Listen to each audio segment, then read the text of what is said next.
Hello and welcome to News Desk. I'm Melissa Chan. And I'm Jared Reed.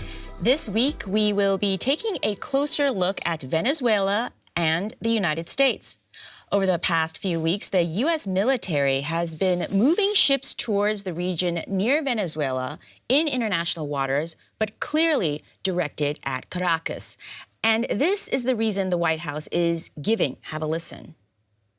President Trump has been very clear and consistent. He's prepared to use every element of American power to stop drugs from flooding into our country and to bring those responsible to justice. The Maduro regime is not the legitimate government of Venezuela. It is a narco-terror cartel.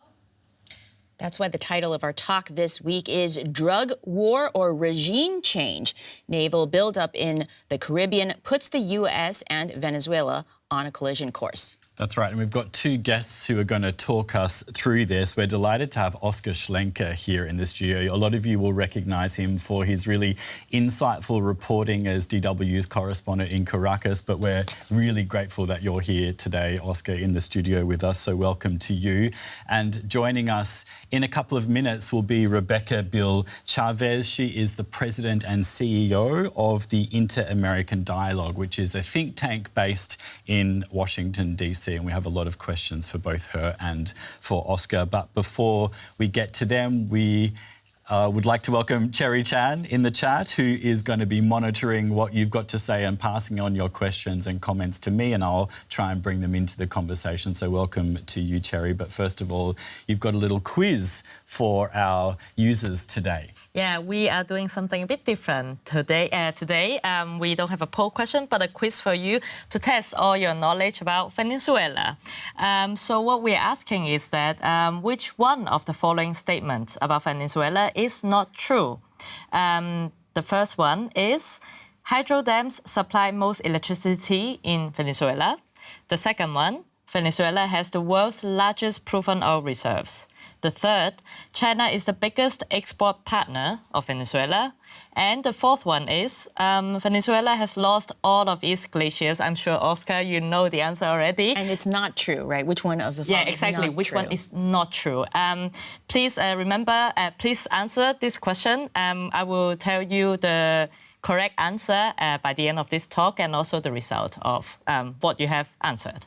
Thanks a lot, Cherie. It's nice to shake things up a little bit today and test everyone's knowledge on Venezuela today. So thanks so much for that. We've had some comments already from you in our community post about the US and Venezuela. It's fair to say there's a bit of scepticism about from our users. Someone's written, the USA wants oil and markets for trade. So that's one explanation from one user as to what we're seeing now. Someone else has said, or distractions from the US's failure to address domestic needs like sky-high medical housing and food costs. Someone else has written that making Nicolas Maduro face justice for all his crimes against humanity would be the first thing that Trump does right. And I guess what this user is referring to, I guess, is these accusations of repression and political persecution of Maduro's opponents that various governments and international bodies have made over the years. So that's some of your feedback in our community posts. We are really grateful for your questions and comments throughout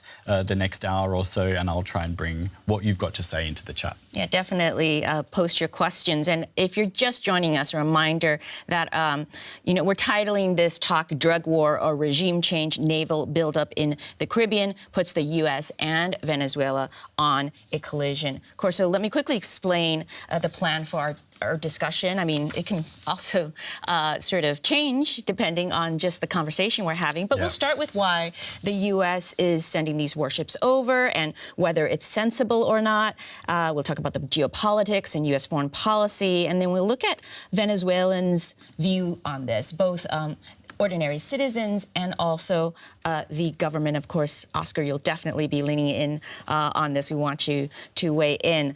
But right now, I'm so happy to welcome Rebecca Bill Chavez, president of the Inter-American Dialogue. She was formerly Deputy Assistant Secretary of Defense for Western Hemisphere Affairs from 2013 until 2016. Thank you so much for joining us, Rebecca. Thank you. It's a real pleasure to be here. So can you just actually quickly explain to people what this mouthful, Deputy Assistant Secretary of Defense for Western Hemisphere Affairs, what that role does. It might not be obvious to, it will be obvious to everyone in Washington, but not obvious to our viewers, you know, and they're around the world, from the Philippines to India to South America. Well, I would say it's not actually known by many in Washington either. I think in part because we tend to give short shrift to our own hemisphere when it comes to, you know, giving Latin America and the Caribbean the attention that they deserve. Although sometimes you wonder if some of the attention is actually desirable by our partners in the region. So the DASD, it's called DASD Western Hemisphere Affairs. It's basically the person in the Pentagon who is in charge of U.S. defense policy. It's within Office of the Secretary of Defense for Policy, which is kind of, you know, people say it's kind of like the State Department within the Pentagon, although I don't want to insult my State Department friends, but I think it's really the policy branch of the Pentagon. And this particular position is in charge of everything from Canada to Argentina and Chile when it comes to defense policy toward the region. So that means you can definitely explain these warships right now. So let's get going about that. I mean, it's fascinating. Oh, I want to ask whether what the Trump administration is doing is normal. This is what I've like. My notes say that they're sending 3 guided missile destroyers. This sounds formidable. The USS, also the USS San Antonio, the USS Iwo Jima, and the USS Fort Lauderdale, with 4,500 sailors, and then also the 22nd Marine Expeditionary Unit with 2,200 Marines. I've also seen other numbers, plus a submarine, and I'm sure I'm missing more. Is this normal? No, it is not normal, especially if the mission is really a counter-narcotics mission. So, you know, first of all, I would say that Washington is correct to, you know, be very concerned about the flow of drugs, which, you know, as you know, is destroying lives in the United States, and also the very powerful transnational criminal organizations that are operating across the Western Hemisphere, fueling violence. But, you know, typically what you see on a counter-narcotics mission is, first of all, you don't see Aegis destroyers, the 3 Aegis destroyers. And the submarine you mentioned, I believe it's the USS Newport News, and it's a nuclear-powered submarine that, you know, it's super flexible. It can be used for surveillance, but can also use, you know, for launching missiles. And also just the number of troops these are military troops. When you think of counter-narcotics, that I would say military troops that are not trained in kind of counter-narcotics mission. A traditional counter-narcotics mission would be, you know, comprised of Coast Guard cutters and intelligence-led interdiction teams. And what's worked in the past when it comes to interdiction is intelligence sharing, kind of real-time intelligence sharing. Multilateral cooperation is also really essential. And because it's critical to work with partner nations. So this does not in any way, to me, look like a counter-narcotics mission, a traditional counter-narcotics mission. Has the U.S. military been involved in counter-narcotics missions in the past? I mean, you talk about the Coast Guard, but other branches, have they been involved? Yes. So it's typically interagency, law enforcement led. So Coast Guard ships, the cutters are used, but there's, you know, often aircraft, the P-8s are used to kind of spot, you know, a potential ship. And then the Navy, for example, naval vessels can play a role. So the DEA, FBI sometimes. So it is truly an interagency, and the Navy does often play a role. So what I'm hearing is... But not Navy destroyers. Got it. But I would like to interrupt here because 5 years ago, during Trump's first administration, we saw a very similar deployment of 3 warships as well to the Caribbean, helicopters, and all in the name of the drug wars. That all fizzled out, and it was in the context during the pandemic as well. So a lot of the news went towards the pandemic and not towards that deployment that happened in 2020. So it is uncommon. I do agree it's not traditional, but we have seen it in the past. It just fizzled out. So I guess what I'm hearing from both of you... It did fizzle out. Yes, please. Go ahead, Rebecca. No, I mean, you're right. This is not unprecedented. It did happen in 2020, but it wasn't... you're right. The same level of attention wasn't paid, but also the White House itself didn't elevate it like it is currently. So I guess what I'm hearing is that it sounds as if this is a much bigger version of the National Guard hanging around in DuPont Circle in front of the diplomat. Like, it's a show, but there's no clear training that these people have in terms of, like, how they would actually fight in any mission, and that this is just a show of force. Do we have any sense of what the mission is? So I like the title of this episode. I think you called it regime change, or but regime change was like a question. Drug is this about war regime or change, regime or is it about is it about drugs? Yeah. Yes. So there are some that are seeing it as, is this, questioning, is this a follow-on? I remember if you remember in Trump's first administration, there was a moment when John Bolton was in Colombia and he had on a yellow legal pad, and it said, I can't remember how many thousand U.S. troops, kind of just sort of implying that the U.S. was going to proceed with some sort of military intervention in Venezuela for regime change. I would say if that is the intent, that would be a grave mistake. It's a little confusing because I seem to recall that at the start of the year, and it feels like years ago, that it almost seemed as if the Trump administration was toying with the idea of making overtures to Venezuela, if I'm incorrect, and and there was also some kind of exchange, right, recently of prisoners or people that were being detained. So it sounded and it felt as if the two countries were in some kind of dialogue that appeared to be better than in recent years. Is this then an about face, or what do we know about the people driving this policy in this administration, Rebecca? Or are there multiple players with very different goals when it comes to Venezuela, and they're all jostling the way we've seen with this administration on so many other matters? Yeah, I would say that views within the administration, it's not monolithic.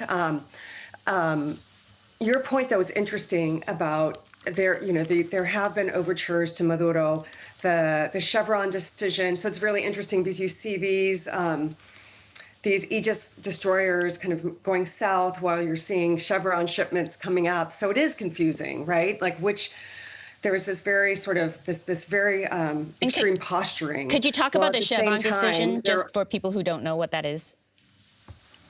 Sure, to allow Chevron to go forward with its licenses, which was also a very controversial decision. I mean, some of Trump's supporters, especially like the Venezuelan community in Florida, were very opposed because they saw this as sort of a sort of kind of giving in to Maduro and even potentially legitimizing him. But then there are those, of course, who say that, maybe negotiation is the way to go. Maybe Trump wants to make a deal with Maduro. He did double the bounty, I guess is what to call it. He raised it from 25 million to 50 million for the capture of Maduro. So there are a lot of mixed signals going on, and I would say that this deployment also is kind of part of that. We have someone weighing into the chat because we know that Donald Trump has, I guess, made some sort of promise that he would not start any more wars and conflicts. Someone's written here, what happened to no new wars? Are we doing word games if this is not a war? That this is what someone else is saying. Someone else has also written what kind of messages Trump is trying to send by doing this. Is it something, as we were saying before, something to distract attention from domestic domestic things happening at home, or is it a show of strength to other nations? Yeah, so that's what some of you have been saying in our chat. Yeah, I mean, Rebecca, I don't know if you have any thing to add to that or explain to these people who are making these comments. So I would say that it's absolutely true that President Trump is kind of wants to be a peacemaker, right? The deal maker, and the commentator who wrote in about a war, entering another war.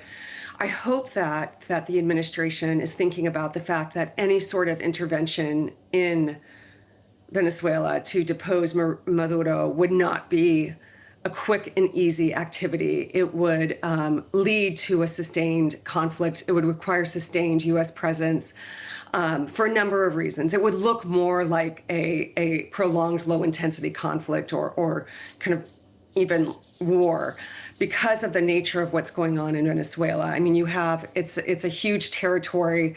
There are large swaths of undergoverned spaces. There are you've got dissident FARC, Colombian guerrillas present there. You have the ELN, Colombians. You have the Maduro militias. You've got transnational criminal organizations that are incredibly strong. So this is not a matter of going in and doing a surgical strike and then getting out quickly. It would require a prolonged engagement. I've been reading, some are talking about, oh, well, this is kind of like Panama in 1989 with Operation Just Cause, and saying, oh, that was quick, it was easy. This is a completely different ballgame. Oscar, you were shaking your head when Rebecca mentioned Panama. Yeah, definitely. Venezuela is, as she says, a completely different ballgame. There's a very sophisticated structure in Venezuela, an economic structure as well, that sometimes it's in shambles, sometimes it isn't, but there's a lot of, you need a lot of investment to bring Venezuela back to normal, back to like a normal country like we were. But there is definitely a very sophisticated structure of defense as well, and a lot of criminal activity as well that does impact how that would play out. I want to actually run a soundbite from Marco Rubio, the U.S. Secretary of State, about this. He sort of sets out his argument, the administration's argument for what they're doing. Let's have a listen and then have both Oscar and Rebecca weigh in on this. Just asking about whether U.S. forces will be involved in the Western Hemisphere going after drug traffickers and drug trafficking networks.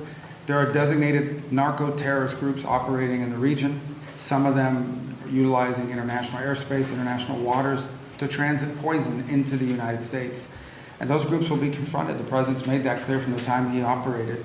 In specific, the question was about the cartel de Sons, the cartel de los Soles, which is a criminal organization that happens to masquerade as a government. The Maduro regime is not a government. It's not a legitimate government. We've never recognized them as such.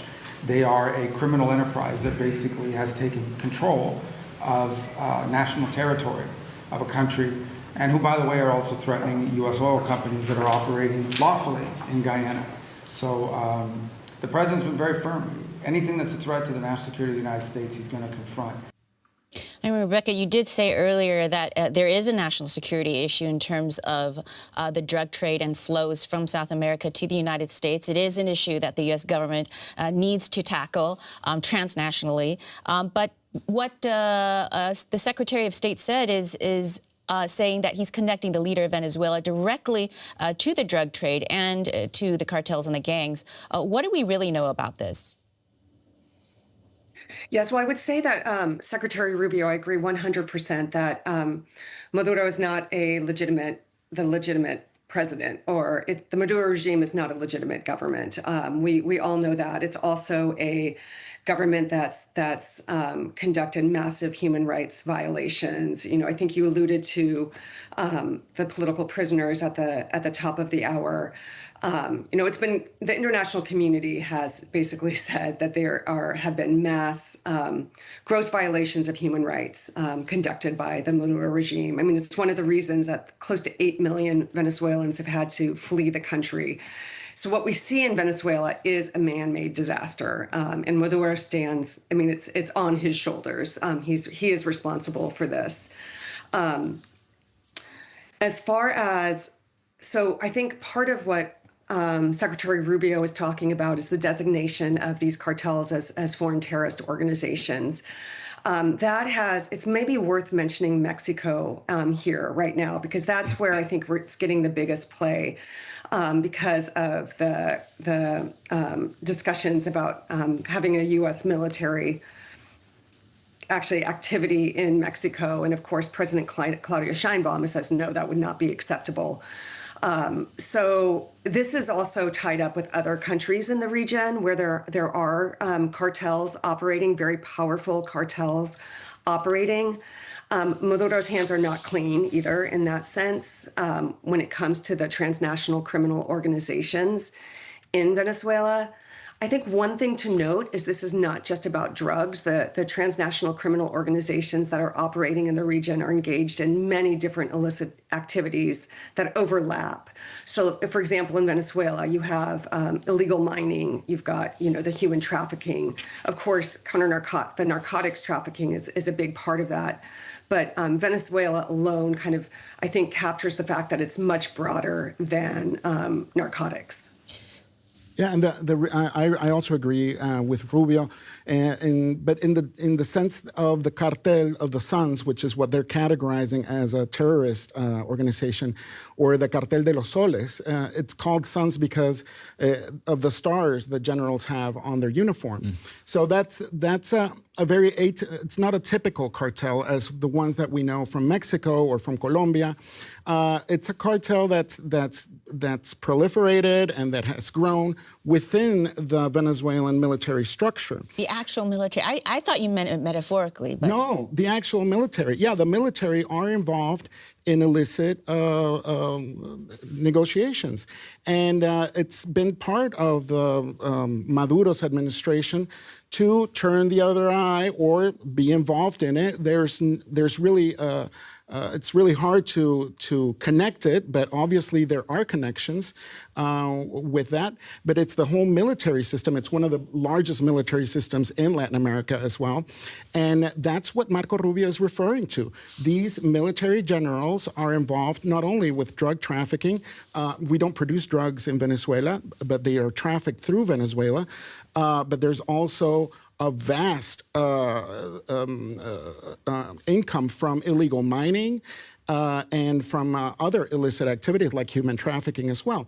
I think Transparency Venezuela calculated more than $8 billion in drug income from last year alone. So the fact that these warships or these deployment of the U.S. military in stopping this drug trafficking flowing into the U.S., it also stops drug trafficking from out of Venezuela in the way that it's being deployed. It's also a huge hit to the Venezuela's pocketbook.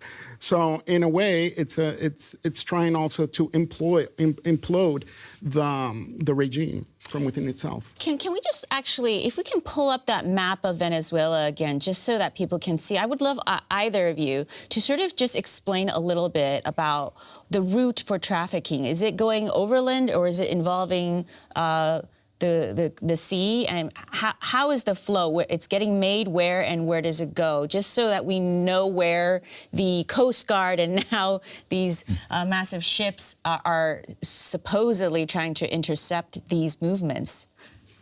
Well, I'm sure a lot of the traffic goes out of the Orinoco Delta and also all throughout the coast into all the Caribbean islands that we have in the Caribbean Sea, just like when they were pirate islands back in the day. In the same way, that's the flow of the drug trafficking through those islands. But I'd also like to mention that a lot of the drug trafficking is also redirecting its routes. There is a huge drug cartel coming out of Ecuador through the Pacific into Central America and into the Pacific region of Mexico. And they are having also big connections with the Mexican drug cartels that are more more the traditional cartels as we know them. The fact with Venezuela is that the cartels are part of the government, in some or are involved with the government directly, and that makes it a lot more difficult to restrain where these flows are going through. Rebecca, do you have anything to add to that? Yeah, I do. I want to make the point about the Venezuelan military, following up on Oscar's, is what he says is totally true about the Venezuelan military. But it's also important to note that that is one of the reasons that the U.S. miscalculated when they thought that the military might turn on Maduro, because he has turned a blind eye to this, of course, and it's allowed the members of the military a lot of illicit enrichment.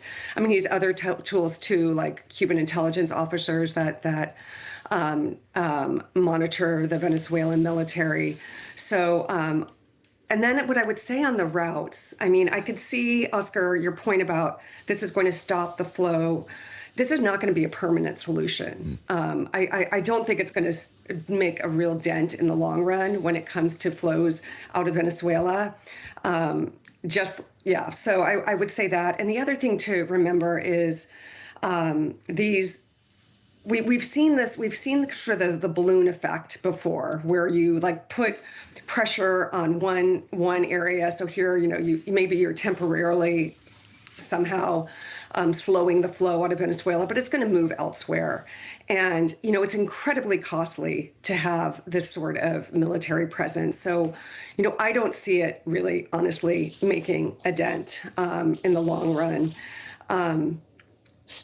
as it's structured at the current moment. So it's kind of a show. I mean, yeah, we're having people asking, well, if that's the case, if what's being done now isn't going to make a dent in the problem, what could the solution be if there is one at all? Yeah, Rebecca, if you were in charge of policy and able to make decisions, what would you do? So I've been thinking a lot about this, to tell you the truth. I think that this issue of transnational organized crime, it's a regional issue. It requires a regional solution. It is, these transnational organized criminal organizations don't respect boundaries. So it's, I think it's actually kind of silly for any single country, no matter how powerful, to think that they can address it on its own. So I think that the region right now, the hemisphere, is incredibly divided. It's a very polarized hemisphere. It's hard to get the countries to come together on anything. But I think that the crime and violence is one issue that does concern all countries in the region, and this could be something that brings the countries together to talk about this. I mean, to me, it's going to require much greater intelligence sharing than there has been in the past. It's going to be tracking these networks, cutting their financing. It's also going to be involved strengthening the rule of law in the region. So I see a durable solution it's going to take the hemisphere coming together to work on this. Yes, the U.S. has an important role to play. Canada historically has played a very important role, especially in the Caribbean. But I see that this is not something that the U.S. is going to be able to address on its own. I mean, I think the point of Ecuador is a case in point, right? As pressure has been put on, in certain areas, now we see, such a 5 times escalation in the homicide rate, and a flood of now Ecuadorians leaving the country because of the increase in crime and violence. So I think that this is, again, the U.S. needs to work with its partners to address this issue. As you were sort of explaining all this, the thought occurred to me, are there any countries in South America who are welcoming this move by the Americans right now, at least in this way, done in this manner? region. I will be honest and say I haven't read any statements by particular governments. But for example, Ecuador right now is really, needs more U.S. security assistance. I think, Trump has a lot of very close friends in the region. So I would imagine that, a president like Bukele or Milei I would imagine you're not going to hear a lot from them. But I think countries like Brazil, Chile, there's going to be more concerns. You're going to hear more about issues like sovereignty, national sovereignty, that sort of thing. Yeah, we have seen. So I think the reaction is going to reflect the polarization in the region. Yeah, I think we've seen a shift in recent months in the region, a shifting away from the left. We saw it with the elections in Bolivia, recent elections in Bolivia that turned to the right. The left was in charge for a very long time. For a very long time with Evo Morales, and they're completely shifted towards a more centrist and more to the right, as well as in Argentina. And we are seeing a shift, and a lot of those governments are supporting this move by President Trump. We saw Paraguay recently declared the Cartel of the Suns as a terrorist organization as well as Argentina did that recently as well. We have seen some preoccupation, some nervous attitudes from presidents like Gustavo Petro in Colombia, even though they're very close with the U.S. Gustavo Petro is a leftist leader, and he has expressed that he's worried about this move.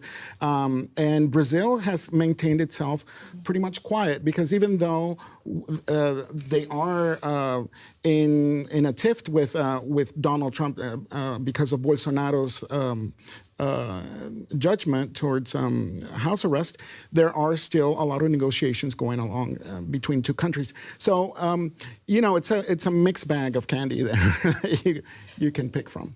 Yeah. We have a specific question.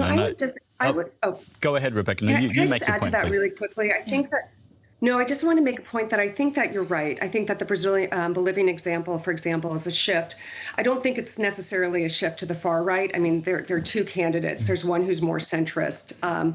To me, I think it's really interesting. I think you're right if you look at a country like Paraguay, but I think it's really, when looking at the region, I think another really, in addition to kind of the left-right, I think it's really important to look at whether, is it a democracy or is it an authoritarian regime, populist regime? Because you see those on both the left and the right. So I think it's important to always keep in mind. I don't want to throw us too much off track, but we were talking about, how drugs travel through Venezuela, and one of our users has asked, and either one of you can answer this, if they were wanting, I guess, a little bit of help in quantifying the amount of drugs. So Davos is asking, what is the amount of drugs coming out of Venezuela from sea and how much from land? Is there any way that you could give our users a bit of an idea of I guess, the amounts or figures or anything like that we're talking about? Well, Oscar, I'm trying to turn to you on that one. Yeah. I don't know the answer. It's really hard to determine a figure in terms of kilos of drugs that are leaving Venezuela or are being trafficked through Venezuela. But the only data that I can go off is the one that I gave a while ago, is that just last year they made more than $8 billion in income from drug trafficking in Venezuela. And that's money that stays in Venezuela. So you could imagine how much drug is being trafficked through there. And it's using all of the military infrastructure as well. Planes, boats, cars, tanks, to move that drug around. Okay, thanks very much for that. Thank you. I have one more question for Rebecca before we let you go. I know that we said we'd talk to you for about a half hour and let you get going, but I also want to check with Oscar if you have any questions for Rebecca. Oh, well, I'm just wanting to ask, how are the Democrats reacting to this in the U.S.? Because I think in terms of Venezuela, that's one of the few things that both the Republicans and the Democrats tend to agree on, that it's a problem that has to be addressed. And I should add that, Rebecca, you did serve during the Obama administration. I forgot to mention that at the very beginning. Yes, yes, I did. Oscar, that's a great question. And I would say that we're seeing a deafening silence right now from the Democrats on this and on other issues as well. Yes, it's a great question, Oscar. But that would be, I think my simple response was that we're not hearing a lot from the Democrats on this. That's okay if it's a short answer. It's a short answer. There's not much to say. What can you say? One last question from me. I think I know the answer, but still, to get it from you, it doesn't seem wise to be using U.S. military assets like this. I understand some of these ships were fairly recently in the Middle East. Given that the U.S. has to deal with the conflict in the Middle East, the issue with Russia's invasion of Ukraine and European security, the fact that China is supposed to be where they were going to pivot to because of the threats to Taiwan and also to the Philippines. Let's not forget that the Chinese also threaten big parts of the Southeast Asia. Is this the best use of American resources?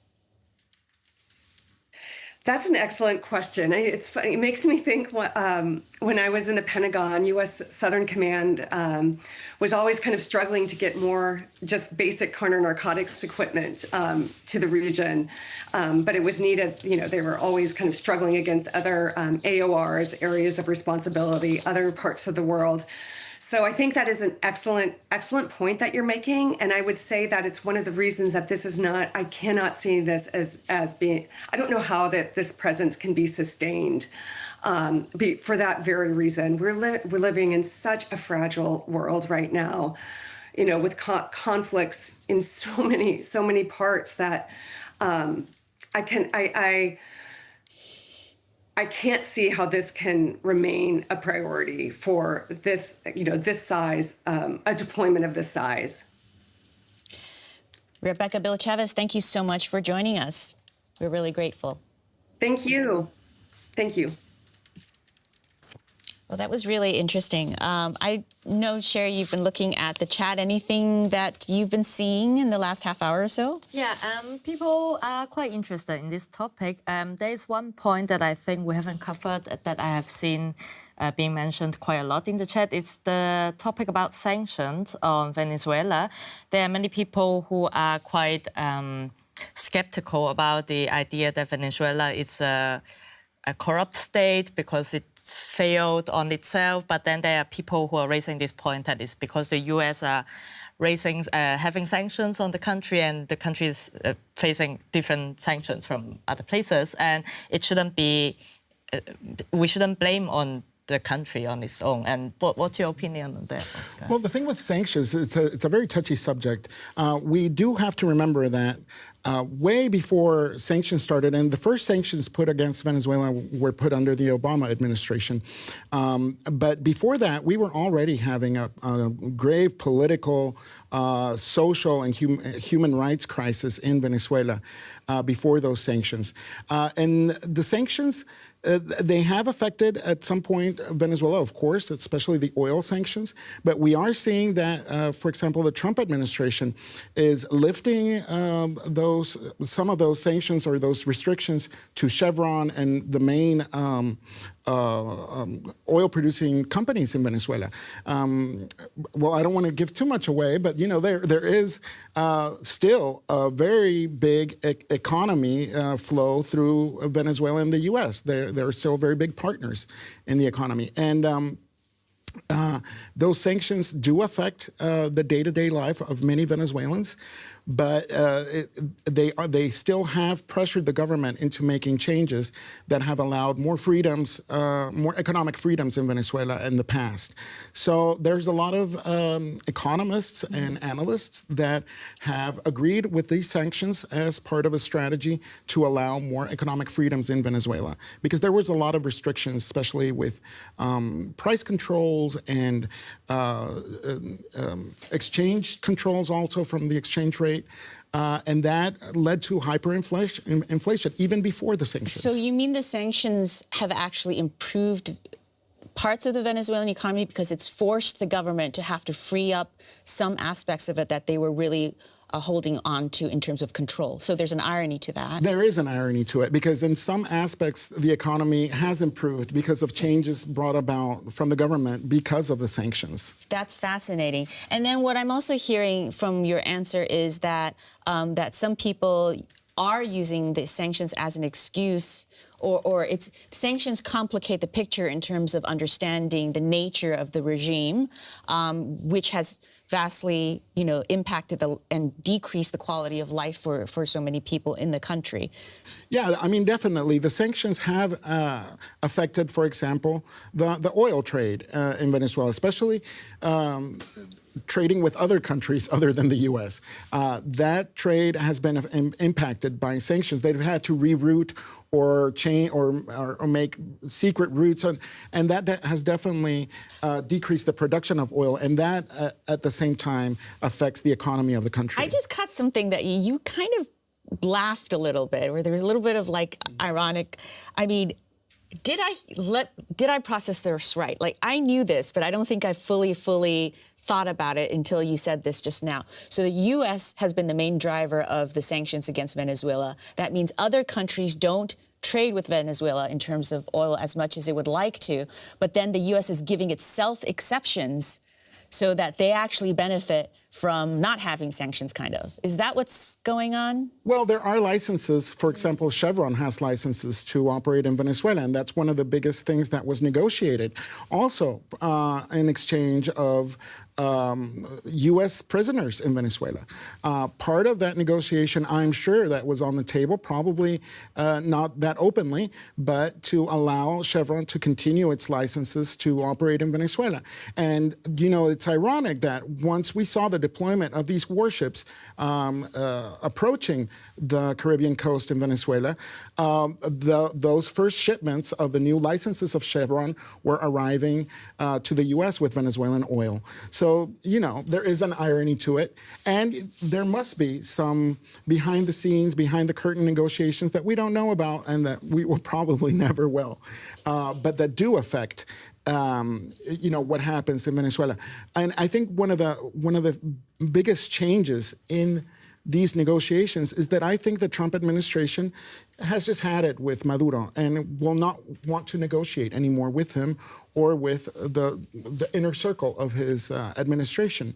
And that's why we are seeing now so much a nervous attitude from the Maduro administration in deploying their military and their militia, which is no comparison to what the U.S. can bring. If I can just sort of, slightly off topic, but maybe we can just quickly address this and then move on. Someone's asking you, Oscar, can you, given everything you've just been saying about the U.S., can you talk a bit about Venezuela's relations with China and Russia, particularly things like military ties? What can you tell us about that? I would also add trade.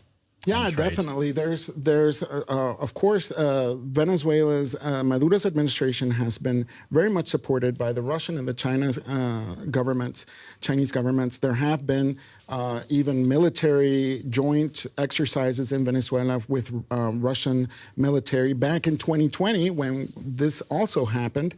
That was very much an issue, also for the U.S. Now, this time around, which is really interesting with the deployment of these different war ships in the Caribbean, we didn't see an immediate response from China or Russia, which was very odd. And many analysts in Venezuela were shocked about that Russia and China did not emit an immediate response. Now, a few days later, they did come up with a response, not from the main leaders, not from Xi Jinping, not from Putin, but from other level diplomats. And that also raises a lot of questions. Why isn't China and Russia stepping in to defend Venezuela this time? What's going on there? So there are definitely a lot of speculation in terms of what's going on with those negotiations and with that support from China and Russia. That's very interesting. But also, you mentioned trade. Yes. Yes, Venezuela has a very large, or the largest, oil reserves and gold reserves in the world, and they do trade a lot with China and Russia. But it just costs a lot to to trade with those countries because of distance as well. And Russia's also a competitor in the oil business. So it can be an ally, but it's also competition. I think you just gave away one of the answers to our quiz. That's so okay. all of I'm sorry. all of our Or you have to I think I've given already 2 or 3. all of our eagle. We're here to educate. That's right. The quiz is just the framework. And maybe you weren't paying attention and then you lost focus and you didn't catch that. Exactly. So anyone who was listening very intently will have just heard maybe one of the clues for the quiz. All right, so to talk a little bit about what you were saying before, let me actually run a soundbite from Nicolas Maduro, the leader of Venezuela. This is sort of his reaction to what the United States is doing right now. Have a listen. El imperio se volvió loco. The empire has gone mad and has renewed its threats to Venezuela's peace and tranquility like a rotten rehash.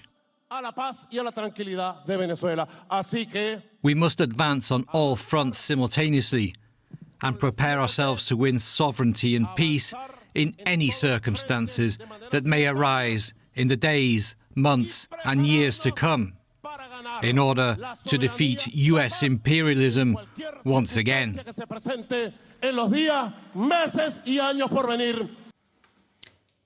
He's not very happy there, and you did say that the government is very concerned. Talk a little bit more about that. Well, yeah, we've seen that in terms of the military, I think Maduro has had a very dedicated support from the military. We've seen it through the last elections that were very much contested and proven with data and with these acts after the election, these voting slips, how the opposition claims they did not win, and they have still had the support of the military. They have the support in arms. But that support is conditional, and it's also conditional in terms of what Maduro can bring to the military. Obviously, turning a blind eye to certain illegal activities and criminal activities is an incentive for the military to support Maduro and this and his administration. But that can become a little bit wonky with what we're seeing right now with the U.S. Militia, in terms of militia, he says he has 4,500,000 militiamen. That is very doubtful that he has that many people. And we've seen how the militia are, many of them are elderly people. A lot of them have come to become part of these ranks because they needed food or they needed some kind of support from the government. So it is it's not a very stable government at the moment. It was much more stable back in 2020 with the pandemic because they had a lot more control of the country. So I think that the deployment of warships back in 2020 in the context of the pandemic were a lot different than now, especially because as we just heard, there is a lot more emphasis of the Trump administration to push for this pressure. I don't think there's going to be an invasion per se. There's no need for that. But I think it is shaking up the Maduro administration from within its core, and I think that's what the purpose is. We have a question. You were just talking sort of about the military's conditional support of Nicolas Maduro, but what about the people, everyday Venezuelans? What do they think about what's happening right now? This is a question from quite a few of our users, actually. Well, I think we've seen that over the years. I mean, the Venezuelan people have surprised us again and again in terms of journalism. There's been times... To 250 square meters. Very few cave dwellings have property deeds. Yes, correct. The TPS program, and there's almost 600,000 Venezuelans that are under that program and that are now threatened by being deported or being told to self-deport. after they've done the process. Invited. They've been invited after they've been invited. Right. Exactly. So, and that affects many Venezuelans, even those that are legally already in the U.S. or that have become U.S. citizens. Many of them have family members that have come under that program, and a lot of them voted for Trump because they saw in Trump somebody that would really be against the Maduro administration and would change the regime in Venezuela. And yet they were very disappointed with those deportations. I just want to say something. For about like 2 minutes, our live stream became the DW Normal Eco Africa program. But now we're back on, and I think I see in the chat that people are also seeing us back. So just want to say that it's a technical issue, and now we're back on. Oh, okay. Yeah. Which part of it, do you know, roughly? For the last 2 minutes, I think, or 2 or 3 minutes. So we were lost and gone for 2 minutes? Yeah. I'm trying to think, how do we summarize what we were saying? So, you know what? I will ask Oscar to repeat a little bit himself. Bear with us, because I think it was so important. So talk to us a little bit about how ordinary Venezuelans are seeing this. Many of them are not happy with their own government, very unhappy. Yet there's a little bit of ambivalence and fear because these warships are off the coast, and you know these are big America's a big military power. Is that correct? Yeah. Yeah, there is a very big contrast in what people are seeing with this U.S. deployment, because in the last year we've seen that Trump has been very aggressive against the Venezuelan population in the U.S. In towards of deportations after they've been invited to the U.S. Many of them have been deported with this justification of being part of the Tren de Aragua gang members, where a lot of them have no criminal background and have just been a political game for the Trump administration. So that became a topic of a lot of rejection from Venezuelans within the country. But it's true that a lot of them do want change. A lot of them are tired of the authoritative management that the Maduro administration is known for. We have seen lots of people protesting because of human rights violations, torture, lack of freedom of speech, freedom of the press. All of these things are issues in Venezuela that people want change. But would an invasion be the right way of changing it? Well, a lot of people disagree with that. I don't think that's going to happen. But the pressure against Maduro's administration is one of the biggest ones we've seen in recent years, and some people are hopeful it might implode. I mean, it's a very strong signal and symbol, if anything. As an American,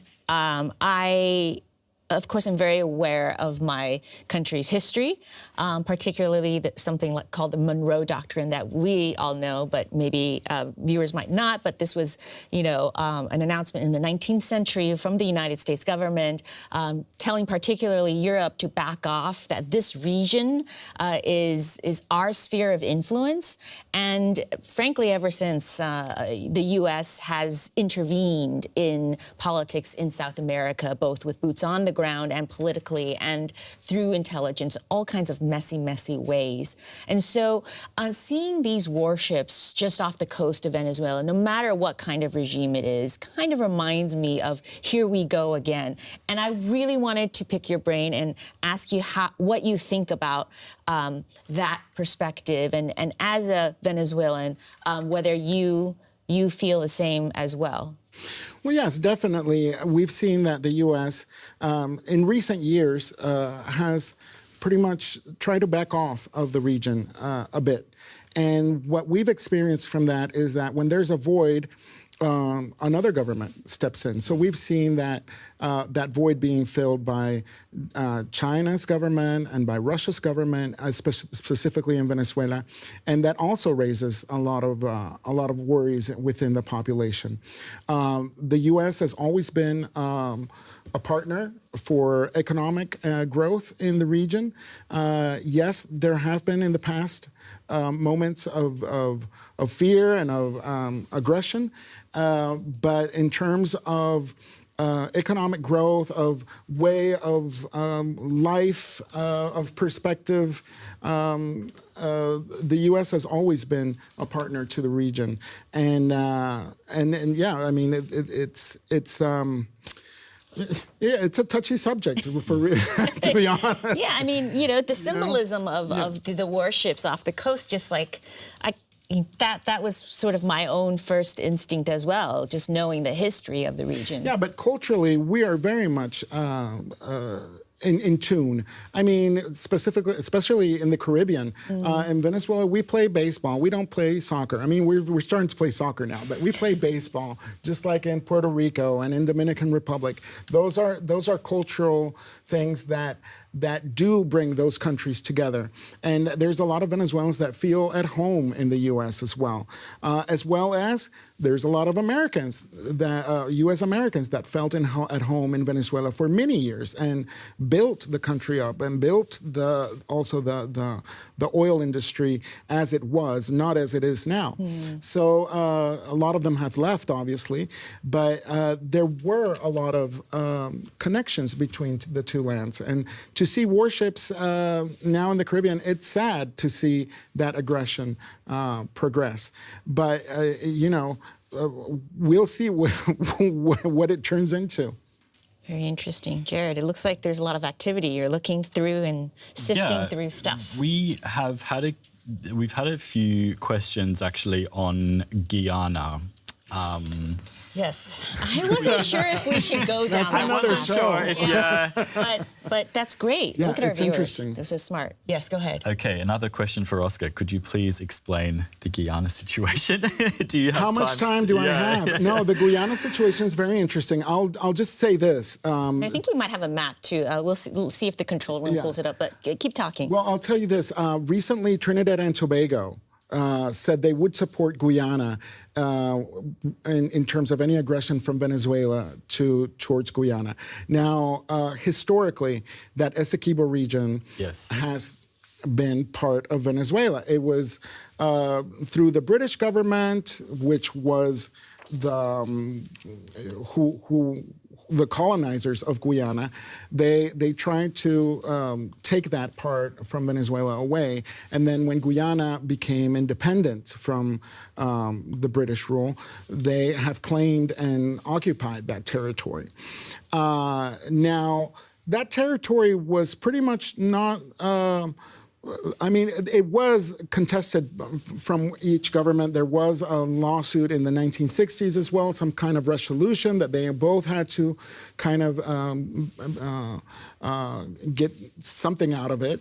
But during Chavez administration, oddly enough, he pretty much said, that territory is from our brothers, and it's not ours, it's ours. I mean, there's just a lot of ambiguity in Chavez administration. Now, recently, they've discovered huge reserves of oil. Yeah. Well, that changes everything. And that changed everything. And that's when the Maduro administration started reclaiming the Essequibo, that part that you see with lines, shading. Yeah. And Essequibo also participated in the recent fraudulent elections last year, right? That many international bodies said were fraudulent. They were part of these elections. There were no elections in the region, in the Essequibo region. Thanks. There were elections in Venezuela, especially there were elections within the towns that made the border between the Essequibo and Venezuela to elect a governor for Guyana. That's right. And they elected a governor for Guyana, and in recent elections in Guyana, obviously, they also elected a governor there. Now, as a journalist in the region, and somebody that's been very in tune with indigenous rights, I do have to say that territory is occupied by several indigenous communities that have received no help and no interest from the Venezuelan government or the Guyana government. And they're the ones that have to be really impacted by this. Their rights are really impacted by this tug of war for this region. And so just to tie it with what we've been talking about, how is Guyana, Venezuela, and this dispute related to U.S. involvement as well? Well, yeah, the U.S. is obviously supporting Guyana because ExxonMobil is in Guyana. And ExxonMobil also, I should say, is a competition for Chevron, who is licensed in Venezuela. So there's also a bit of a tug of war for oil reserves between ExxonMobil and Chevron in these two regions.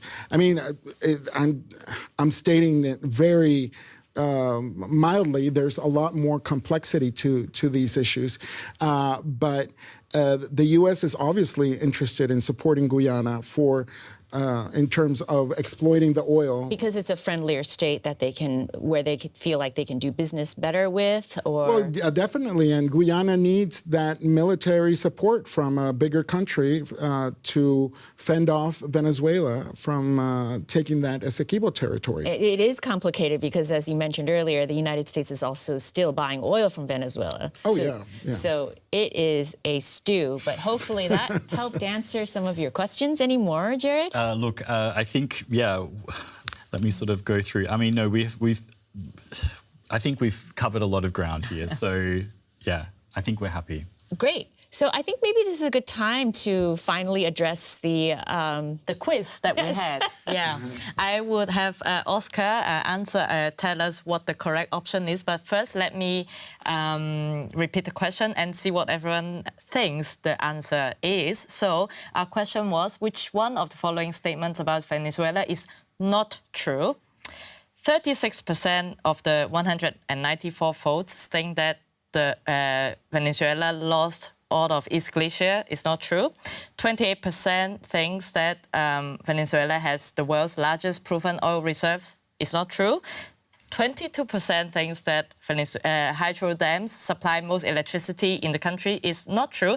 And 12% thinks that China is the biggest export partner of Venezuela is not true. So what is the correct answer? Which of the statement is not true? Well, the one that is not true is that China is Venezuela's biggest economic partner. That would go to the U.S. So everyone got it wrong. Exactly. like this was the smallest percentage. Exactly. 12%. 12%, yeah. Well, we tricked you, right? So thanks everyone for weighing in. But it's interesting results. Yeah. Yeah, and I think it really underscores how complicated this story actually is because it's a surprise, right? We wouldn't expect that answer. Mm-hmm. Absolutely. Yeah, definitely, because China supports it politically, but not economically. And the sanctions, right? Weren't there supposed to be sanctions? But then yes, but also we have to put into account that Venezuelan oil is very crude. It needs a lot of refinery, and a lot of those refineries are in the U.S. And that's the cheapest way of refining our very crude oil. We have a lot of oil, but it's very crude, and it needs a lot of refinery. It's fascinating. Oscar, any final thoughts from you? Well, I just want to thank you all for having me, and it's great to be here and to talk about not only Venezuela but the region, which we are kind of like the middle child of the planet. We have very interesting governments, very much overlooked by the Western and the Eastern world because there's much more complex problems in the planet right now. But our problems are just as valid for us. Absolutely. And also, I want to mention one comment for you, Oscar.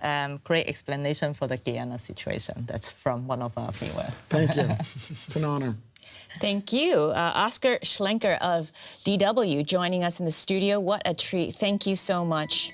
And thank you to all of you who've tuned in. We're really glad that you did. And it seems like you know quite a lot about the region as well. Yeah, it's been very impressive, everyone's information and knowledge that they've imparted today. Thank you so much. Just a reminder, we'll put up the topic for next week's News Desk on Tuesday, so a day before the stream starts. That way you can weigh in with your comments on our community post. But for now, thank you so much. Have a great week. Bye-bye.